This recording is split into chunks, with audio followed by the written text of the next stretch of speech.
E aí, tudo bem com você? Eu sou Miguel Alves. Nesse vídeo eu quero me dirigir aqui aos sede vacantistas. Quero trocar aqui umas ideias com vocês, né? Sede vacantistas. Aquele pessoal que não aceita, né? O Papa, né? Francisco, como sendo, né, o Papa legítimo. Vamos trocar aqui uma ideia respeitosamente, né? Para a gente entender essas coisas.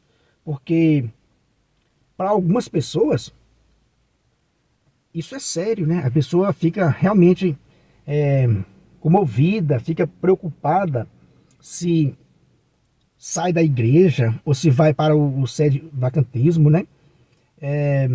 Ou vai para o protestantismo ou abandona a fé de uma vez por todas, né?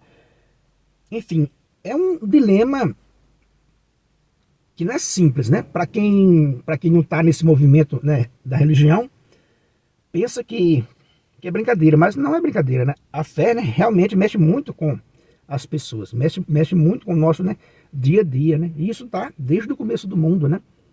E vai até o final, né? Então, fica aí até o final desse vídeo para a gente conversar um pouco e procurar entender os fatos, né? Mas antes, né, eu peço a você aí que não é inscrito ainda nesse canal, que se inscreva,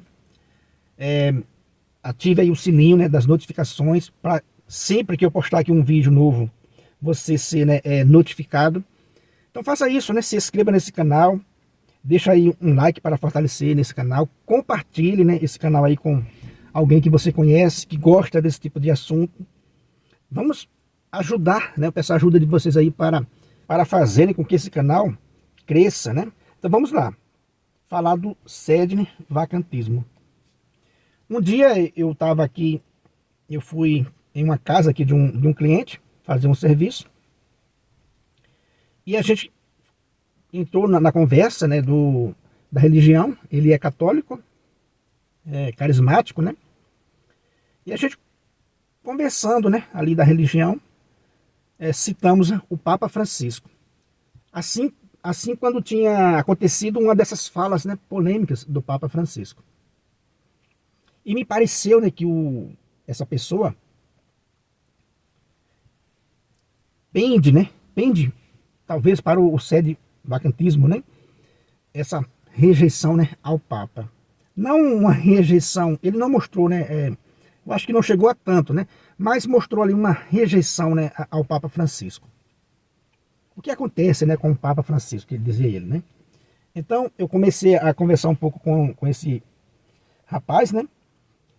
E uma frase que eu falei que deixou ele pensativo, né? Uma frase que eu falei deixou ele pensativo.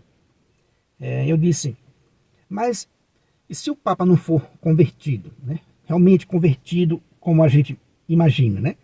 Porque a gente imagina que o Papa seja uma pessoa convertida, né? Só que ao longo da história a gente sabe que na prática não é assim, né? Não é porque ele é Papa, não é porque ele é Papa que ele seja, né, 100% convertido, que não seja, né, pecador, que realmente seja convertido fervorosamente, né, a nosso Senhor Jesus Cristo, né? Não é assim. Ele não é assim. Não é porque uma pessoa foi ordenado sacerdote, recebeu investidura, né, de bispo, que realmente aquela pessoa é convertida. Ela fez o estudo, fez o curso, fez, né, toda a liturgia para se tornar um sacerdote, um bispo. Porém, isso não quer dizer que a pessoa seja realmente convertida. Tem pessoas que não receberam essa ordenação, né? Pessoas leigas que são mais convertidas do que muitos bispos, do que até mesmo, né, o Papa Francisco. Quando eu disse assim, já pensou se ele não for convertido, né, não for realmente convertido, como a gente imagina que fosse, né?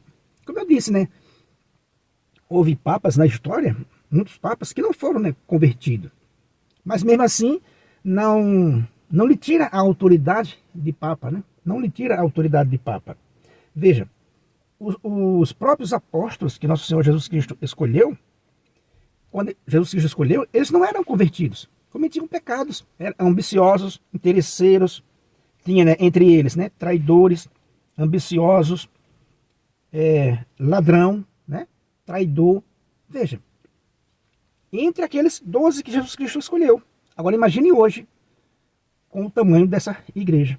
Tem pessoas que acabam vacilando na fé, mas elas não perdem, né? No caso aqui do Papa, ele não perde a sua, né, autoridade. Veja, o Papa não perde a sua autoridade por conta dessas falas polêmicas que ele cita de vez em quando, né? Veja, e nenhuma delas não foi em caráter, né, de dogma, né? Não foi uma decisão, né, infalível, né, documentada. Ele não se expressou dessa forma, pelo menos que a gente tenha conhecimento, não, né? Que não é uma proclamação, né, de um dogma.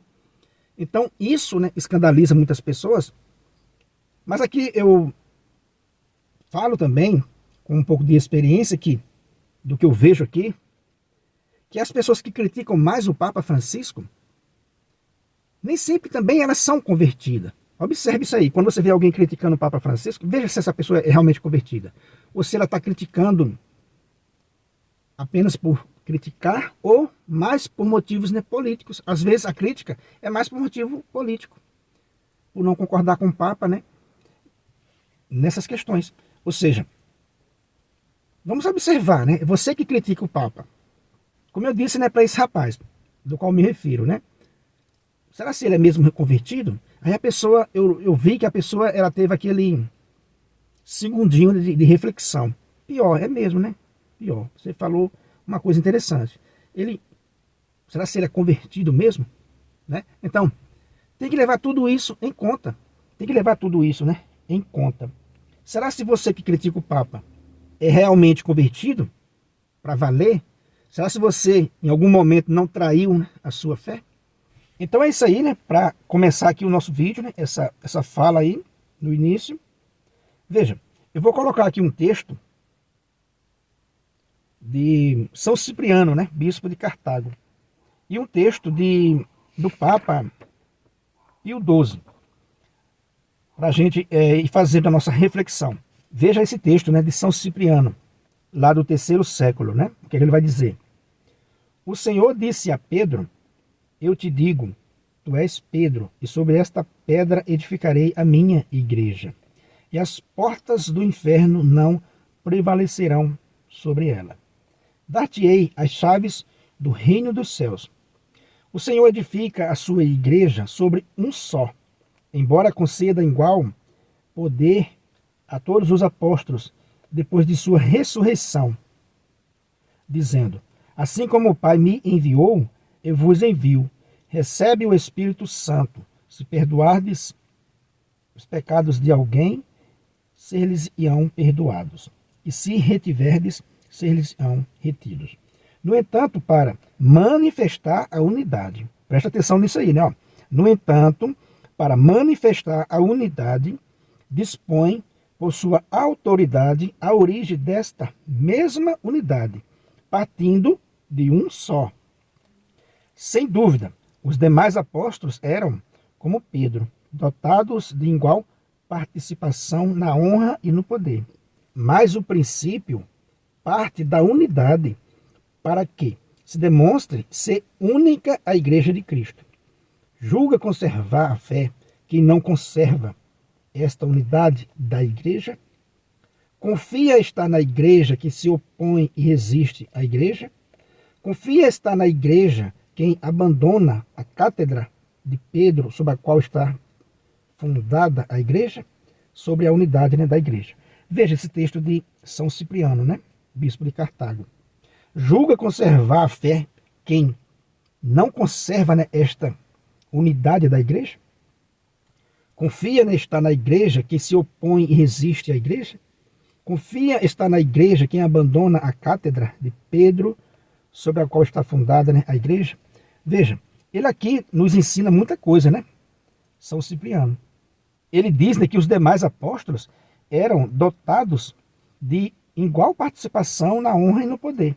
Veja, né? Mas para manifestar a unidade.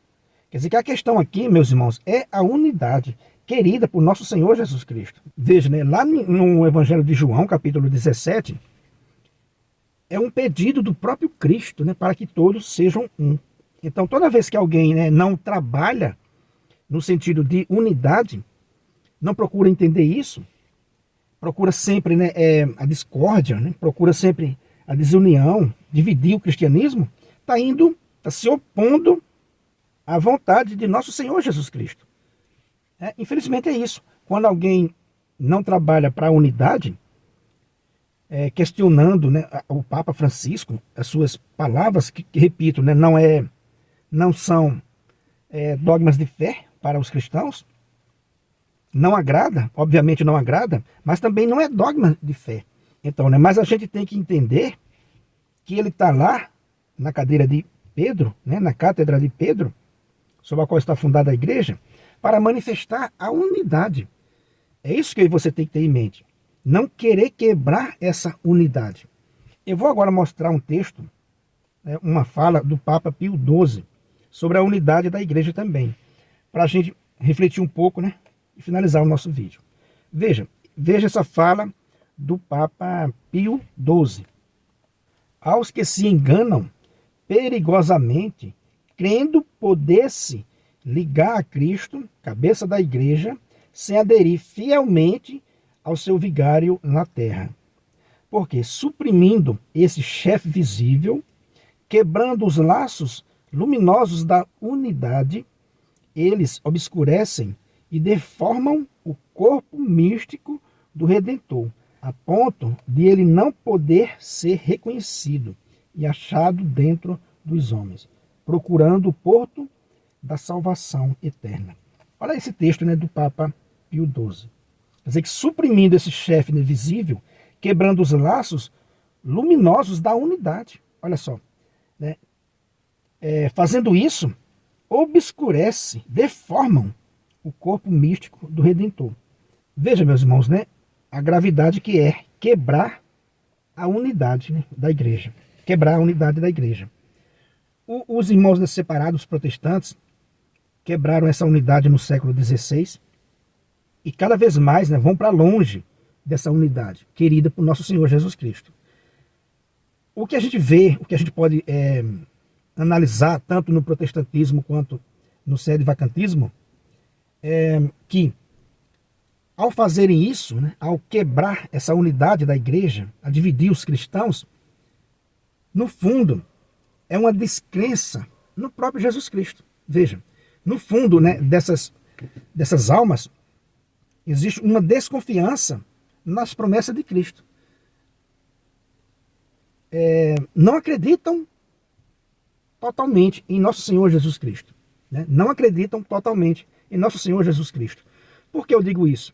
Com segurança, né? Digo isso com toda a segurança e respeito, né, aos irmãos. Porque as promessas que nosso Senhor Jesus Cristo fez de garantia para que ia assistir à igreja até o final dos tempos são muitas promessas. São muitas promessas de nosso Senhor Jesus Cristo, né? No finalzinho do Evangelho de Mateus, eis que estou convosco todos os dias. No Evangelho de João, eu pedirei ao Pai e ele enviará um outro defensor, né? O Espírito da verdade que o mundo não conhece, que vai permanecer convosco.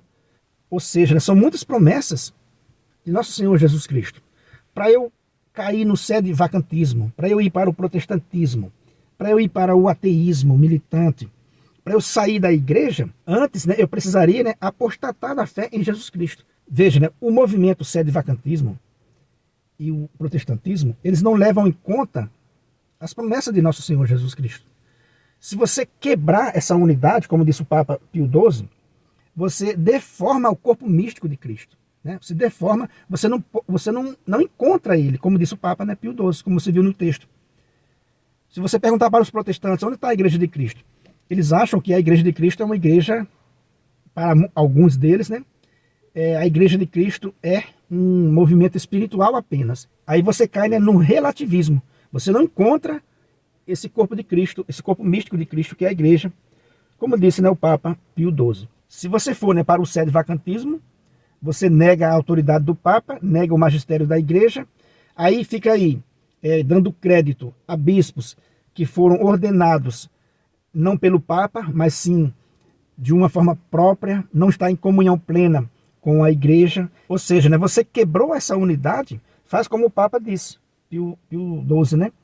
Você deforma o corpo místico de Cristo, a ponto das pessoas não reconhecê-lo, não encontrar. Veja, né, o grande erro que é, né, o protestantismo e o sedevacantismo, ao romper com a igreja de Nosso Senhor Jesus Cristo.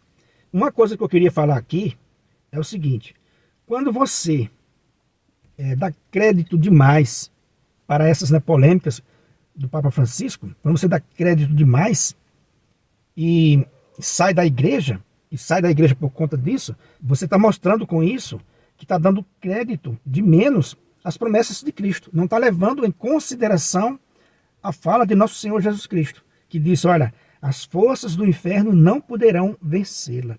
Eis que estou convosco todos os dias. O Pai enviará o Espírito da verdade, que vos guiará em toda a verdade, que permanecerá convosco para sempre. Repito, né, quando você dá crédito demais, a ponto de sair da igreja por conta da fala do Papa, ou mesmo de um padre, ou de quem quer que seja da igreja, quando você sai da igreja por conta disso, mostra que você deu crédito de menos às promessas de Cristo, que você abandonou as promessas de Cristo, né? Você dividiu a igreja, você separou-se da igreja, né? Abandonou a cátedra de Pedro, sobre a qual está fundada a igreja, por conta da fala do Papa, da fala de um padre, da fala de um catequista. Quando isso acontece, é porque você deu crédito demais aos homens, e está escrito, né, maldito o homem que confia no homem, e deu crédito de menos às promessas de infalibilidade do próprio Cristo. É isso que eu tenho para dizer para você, com todo respeito. Observe se não é isso, porque se você levar em consideração as promessas de Cristo, jamais você sai da igreja por conta da fala de quem quer que seja, né? Jamais você vai sair da igreja pela fala de um padre, de um bispo, até mesmo do Papa. Jamais você vai abandonar a igreja por conta dessas falas, porque a sua fé não está centrada na fala do Papa apenas, né, ou de alguém da igreja, mas sim está centrada na fala de Nosso Senhor Jesus Cristo, que fez as promessas que nenhum outro poderia fazer. E Jesus Cristo não é um falsante, não ia mentir, né, não ia se enganar. Na hora de sua paixão, nas últimas horas, entregou a igreja, né, entregou o pastoreio da igreja a Pedro, né, apacenta as minhas ovelhas. Né? Por 3 vezes fez essa investidura sobre Pedro. Apacenta o meu, né, rebanho, apacenta as minhas ovelhas. Ou seja, como disse o Papa Pio XII, se você não aceitar esse vigário, se você abandonar essa cátedra, você quebra esse laço luminosos, né, da unidade, você esfacela o Cristo, você esfacela o corpo místico de Cristo, e aí ninguém conhece ele. O movimento sedevacantista não sabe onde ele está, o movimento protestante não sabe onde ele está, o ateísmo muito menos. Então veja, é preciso manter essa unidade. Jesus Cristo disse lá na oração sacerdotal, né, em João 17, para que o mundo creia para que o mundo creia nele, é preciso essa unidade, que todos sejam um só. Beleza, meus irmãos? Então é isso que eu quis mostrar para vocês nesse vídeo. Não caia nessa onda do sedevacantismo, digo isso com todo respeito. Não caia na onda do protestantismo e muito menos no ateísmo, né, militante de qualquer forma. Ou seja, não saia da igreja. De qualquer forma, não saia da igreja. Não é essas tribulações, não é essas falas do Papa que vai fazer com que eu saia da igreja. Porque se eu fizer isso, eu estou dando crédito mais aos homens, estou dando crédito mais à fala dos homens do que à fala de Nosso Senhor Jesus Cristo, né? Porque eu estou saindo, então, pela fala do homem. Eu entrei pela fala de Nosso Senhor Jesus Cristo na igreja. Nasci na igreja. Fui educado na igreja, né? Tenho uma fé católica, apostólica romana. por causa de nosso Senhor Jesus Cristo. Se eu vou sair por causa de um homem, da fala de um homem, mesmo que seja do Papa, isso significa que primeiro, né, eu teria que abandonar as promessas de Cristo, que são profundas, são dignas de credibilidade. Então, não vamos sair da igreja por causa de falas do Papa, dos padres, de quem quer que seja, repito. Por que a gente não sai da igreja? Por causa da fala de Jesus Cristo, que prometeu infalibilidade. E isso está valendo, meus irmãos. Isso está valendo. Isso está valendo. Essas, né, tribulações, essas pessoas que abandonam a igreja, façam uma boa reflexão. Será se você não perdeu a fé em Cristo? Será se você não abandonou, né, as promessas de nosso Senhor Jesus Cristo? E para finalizar o nosso vídeo, veja o que está escrito em Atos dos Apóstolos, capítulo 4, né, versículo 19 e o 20, né? Diz assim, ó: Pedro e João responderam: julgai vós mesmo se é justo diante de Deus que obedeçamos antes a vós do que a Deus. Quanto a nós, não podemos deixar de falar sobre o que vimos e ouvimos. Veja o que diz o apóstolo Pedro, né? É justo a gente obedecer a vocês, né? Ou a Deus? Então é isso, meu irmão, que eu tenho para lhe dizer. É justo você sair da igreja de Cristo por conta da fala do homem e abandonar a fala de Deus? Se foi Deus que disse: as forças do inferno não poderão vencê-la, como é que eu vou dar crédito à fala de quem quer que seja? Como é que eu vou dar crédito a quem quer que seja e abandonar a igreja? Veja, né, que por trás disso tem, né, a mão do diabo, querendo tirar as pessoas da igreja, seja para o movimento, né, sede-vacantismo, seja para o movimento, né, do protestantismo, do ateísmo e por aí vai, né? Ou seja, é a mão do diabo querendo, com essas tribulações, dividir o povo de Deus. Repito, a quem você vai dar crédito? As falas do Papa, que causa polêmica, repito, que ele não falou em dogma, em caráter, né, de dogma, ou você vai dar crédito às palavras do fundador da igreja, que disse que as forças do inferno não poderão vencê-la, que disse que o Espírito da verdade guiaria a igreja em toda a verdade. E tem feito isso. O Espírito da verdade tem guiado a igreja e vai guiar a igreja até o final. Só lhe digo uma coisa: não abandone a igreja por conta de falas dos homens, mas permaneça na igreja por conta da fala de nosso Senhor Jesus Cristo. Beleza, meus irmãos? Então é isso que eu tenho para lhe dizer. Peço a você mais uma vez, né, se você não é inscrito nesse canal, se inscreva, deixa aí o seu comentário, deixa um like para fortalecer o nosso canal, né, ativa o sininho aí das notificações, compartilha aí com seus amigos e muito obrigado e fique com Deus.